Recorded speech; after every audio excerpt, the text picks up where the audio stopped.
क्यों? जब तक कर्तृत्व बना हुआ है तब तक भोक्तृत्व से छुटकारा नहीं मिलेगा। कर्तृत्व जब तक है, अच्छा कर्म करेंगे तो भी तो फल भोगना पड़ेगा। ठीक है, बुरे कर्म से बच जाएंगे प्रायश्चित्त से, अच्छे कर्म का फल भी तो भोगना ही पड़ेगा।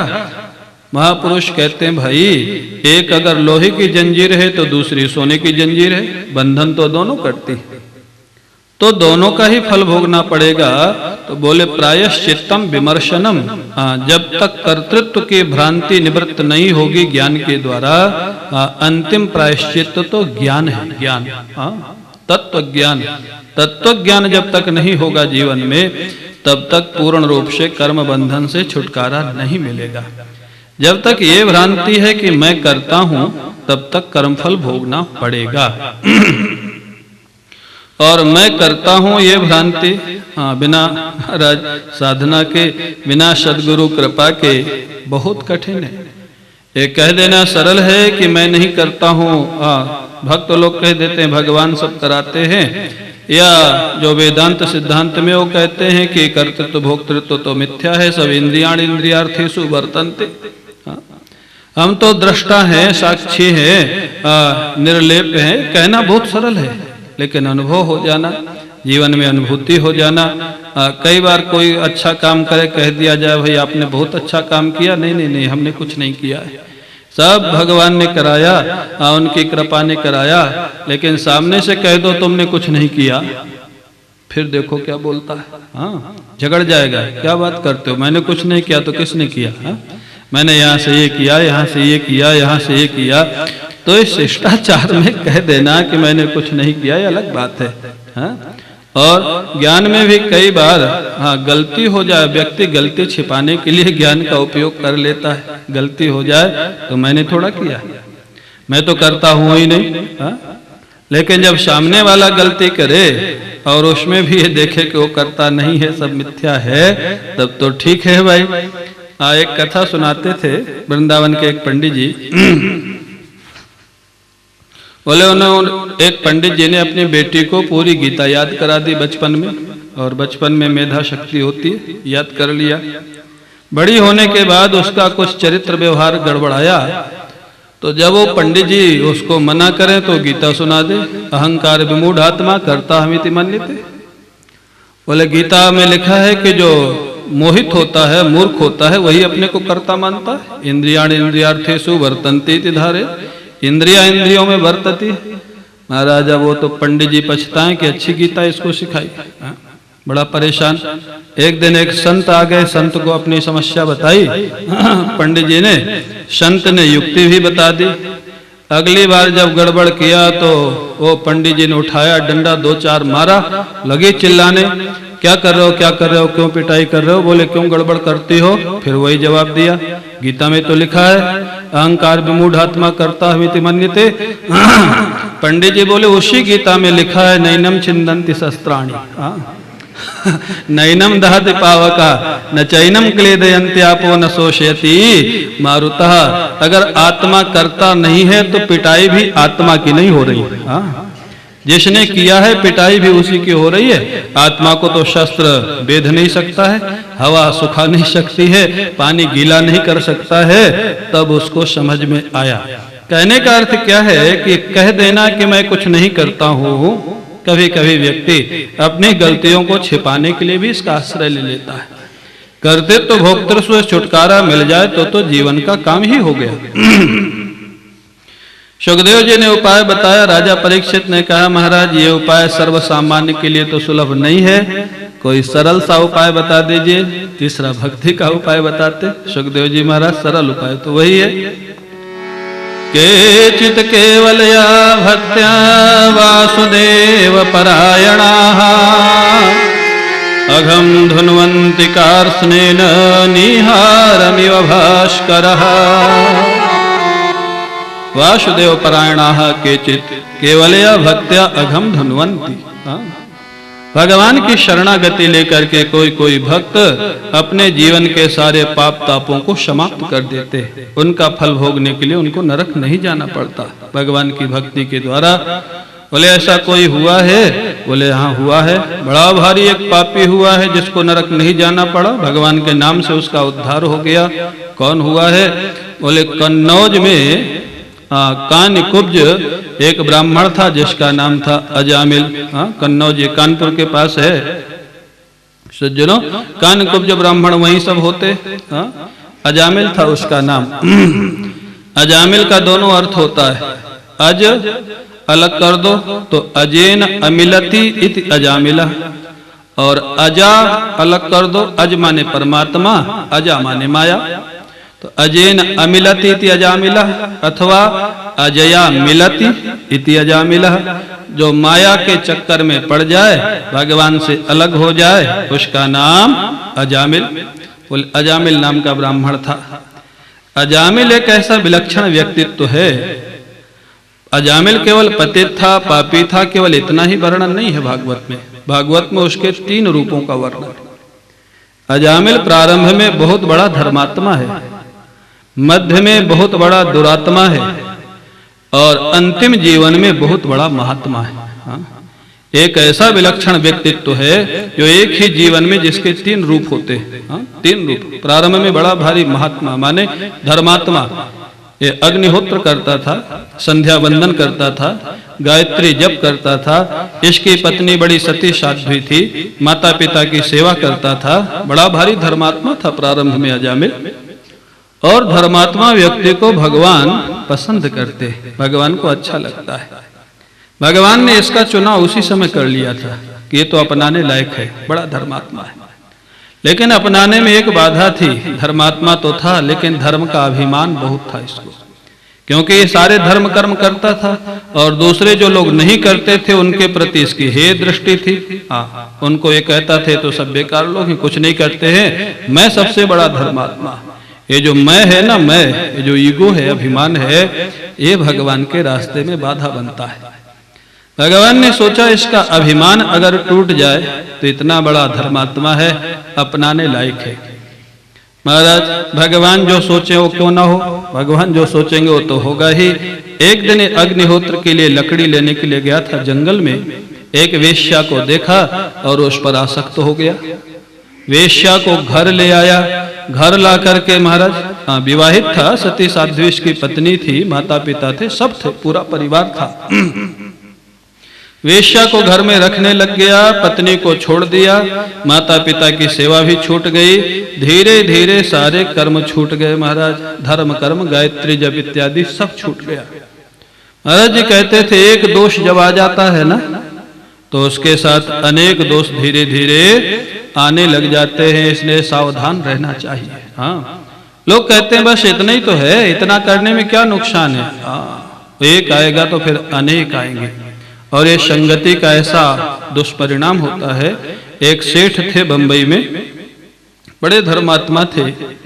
जब पैसा नहीं था उनके पास, पैसा बढ़ा तो आप जानते हो दुनिया का हिसाब किताब, पैसा बढ़ा तो मित्र भी बढ़ गए, बहुत सारे मित्र बढ़ गए, और वो उस सेठ को एक क्लब का मेंबर बना लिया। वो कभी जाता नहीं था।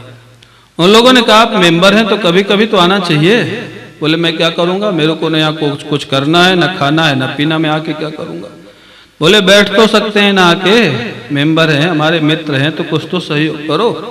देखो मन कैसे धोखा देता है। जा करके बैठने लग गया। फिर 1 आध महीना ऐसे चला, फिर मित्रों ने बोला आप खाली आके यहाँ बैठे रहते हो, सब लोग अपना खाते पीते हैं, अच्छा नहीं लगता, आप अपने घर से ले आया करो, यहाँ यहीं आके खा लिया करो, फल फूल जो भी खाना है, उसमें क्या नुकसान है। बुद्धि बदली, हाँ बात तो ठीक है, फल फूल ला के खा ले तो क्या समस्या, फल फूल ला के खाने लग गए। फिर बोले घर से क्यों लाते हो, हम यहीं से दे देंगे फल फूल आपको। वहां से खाने लग गए। फिर महाराज वहां जो और अन्न का बनता था, हाँ वो खाने लग गए। धीरे धीरे महाराज हाँ कोल्ड ड्रिंक लेने लग गए, फिर कोल्ड हट गया समझ गए ना, फिर ड्रिंक लेने लग, धीरे धीरे हटता है ना, वो हट गया, फिर ड्रिंक लेने लग गए। फिर महाराज, और ये सत्य घटना है बम्बई की, बोले फिर सब करने लग गए। हाँ तो ये जो है, ये दुनिया ऐसी है ना, कहाँ एक दोष जहाँ आया अनेक दोष आ जाते हैं। इसके सारे धर्म कर्म छूट गए, माता पिता छूट गए, सती साध्वी पत्नी छूट गई, वेश्या के साथ पूरा जीवन जैसे लगा दिया। 10 पुत्रों की प्राप्ति हुई वेश्या के माध्यम से। सबसे छोटे पुत्र का नाम था नारायण, वो महात्माओं के माध्यम से रखा गया था। इसका सबसे ज्यादा प्रेम भी नारायण से ही था। तस्य प्रवयसः पुत्राः 10 तेषां तो वो यो वमः बालो नारायणो नामना। पित्रोश्च दयितो भृशम, यही सबसे ज्यादा प्रिय था, सबसे छोटा और सबसे प्यारा था नारायण। अजामिल का, अजामिल भोजन करे तो नारायण के साथ, सोने जाए तो नारायण के साथ, बाहर घूमने जाए तो नारायण के साथ। और ये भागवत में 2-3 जगह आया है। बच्चों में माता पिता का प्रेम या तो सबसे बड़े बच्चे से ज्यादा होता है या सबसे छोटे बच्चे से ज्यादा होता है। बीच वाले थोड़ा घाटे में रहते। लेकिन अब आजकल वो समस्या नहीं रही, क्योंकि या तो बड़ा होता या छोटा होता, बीच वाला होता ही नहीं। तो इसलिए 2 ही होते, ज्यादा से ज्यादा 2 ही होते, नहीं तो एक ही होता है। जो सज्जनों, अब ये सबसे छोटा था 10 पुत्रों में, तो सबसे ज्यादा प्रेम इसी से था। अजामिल का 80 वर्ष का हो गया, इसका प्रारब्ध पूरा हुआ। जब प्रारब्ध पूरा हुआ, मृत्यु काले उपस्थिते, जैसे मृत्यु का समय आ गया, बड़ा भारी पाप किया था, दुष्कर्म किया था, जमदूत आ गए इसको लेने के लिए। टेढ़े टेढ़े जिनके मुख, हाथ में रस्सी डंडा, उनका भयंकर रूप देख करके लगा चिल्लाने। मौत के समय जो व्यक्ति चिल्लाता हो, घबराता हो, बड़े जोर से चीखता हो, समझ लेना इसकी दुर्गति होने वाली। जिसको जमदूत लेने के लिए आते हैं ना, वो चिल्लाता है। जिसको भगवान के दूत लेने के लिए आते हैं, वो शांति पूर्वक जीवन का परित्याग करता, शांत। कई लोगों को आप देखेंगे, आपको पता ही न लगेगा कि इनका प्राण गया कब। पता ही नहीं लगा, अरे अभी अभी तो बात कर रहे थे, अचानक शांति पूर्वक। इससे भी सदगति दुर्गति का संकेत मिलता है। बड़े जोर से चिल्लाया, और जब चिल्लाया, अंत में जिससे प्रेम था उसी का याद आती, उसी का नाम लिया, छोटे बच्चे का नाम लिया, जोर से चिल्लाया, नारायण नारायण नारायण नारायण। जैसे नारायण नारायण चिल्लाया, भगवान नारायण ने तो चयन इसका पहले ही कर लिया था, जब ये धर्मात्मा था। अभिमान अब टूट गया। भगवान सोचे अपनाने का ठीक समय। भगवान ने पार्षदों से पूछा, कहा, दौड़ो दौड़ो दौड़ो, मेरे भक्त पर किसी पर आपत्ति है, मेरा नाम लेके चिल्ला रहा। पार्षदों को लगा कि भगवान को कभी धोखा तो नहीं हो सकता है, क्या इनको मालूम नहीं कि अपने बेटे को बुला रहा है कि इनको बुला रहा है। पार्षदों ने कहा, महाराज जो आपको नहीं बुला रहा, वो उसके बेटे का नाम नारायण, उसको चिल्ला रहा। भगवान बोले, तुम लोग ये बताओ, नारायण नाम पहले मेरा था या पहले उसके बेटे का था? भगवान से कौन जीत सकता है? बोले, महाराज पहले नाम तो आपका ही था। बोले, जब पहले नाम मेरा था तो नारायण शब्द कोई भी उच्चारण करेगा तो वो शब्द पहले चल करके मेरे पास ही तो आएगा ना, बाद में जिसका नाम होगा उसके पास जाएगा। इसलिए नारायण शब्द कोई भी बुलाएगा तो मेरे को सुनना पड़ेगा। दौड़ो तुम लोग, उसकी रक्षा करो। जाना पड़ा। पार्षद समझ गए कि तो बहाना चाहिए, भगवान को उद्धार करना चाहते। 4 विष्णु पार्षद दौड़ करके पहुंच गए। वहां जाकर के देखा, जमदूत बांध रहे थे रस्सी से अजामिल को ले जाने के लिए। जमदूतों को 2-2 थप्पड़ मारे, रस्सी तोड़ दी अजामिल की और मार पीट करके दूर खड़ा कर दिया। जमदूतों ने कहा कि आप लोग कौन हैं? हमारे कार्य में बाधा आज तक किसी ने नहीं डाली, आप लोग कौन है हमारे काम में बाधा डालने वाले? विष्णुदूतों ने कहा, तुम लोग कौन हो? बोले, हम तो धर्मराज के दूत हैं, हमारा काम है इनको दंड देना, ये पापी है। विष्णुदूतों ने कहा, धर्म की परिभाषा जानते हो? धर्मराज के दूत तो हो, धर्म किसको बोलते हैं जानते हो? बोले, हाँ, क्यों नहीं जानते? वेद प्रणहितो धर्मा यधर्मस्तद विपर्ययः। वेद शास्त्र जिसका विधान करे वो धर्म है, और जिसके लिए निषेध करे वो अधर्म है। धर्म का, धर्म की यही परिभाषा, सीधी परिभाषा। विष्णुदूतों ने कहा, अच्छा एक बात बताओ, धर्म में क्या कोई ऐसा भी रास्ता है कि अधर्म रूपी पाप हो जाए और फल न भोगना पड़े, उसका उद्धार हो जाए? क्या कोई ऐसा उपाय है? जमदूतों ने कहा, नहीं है।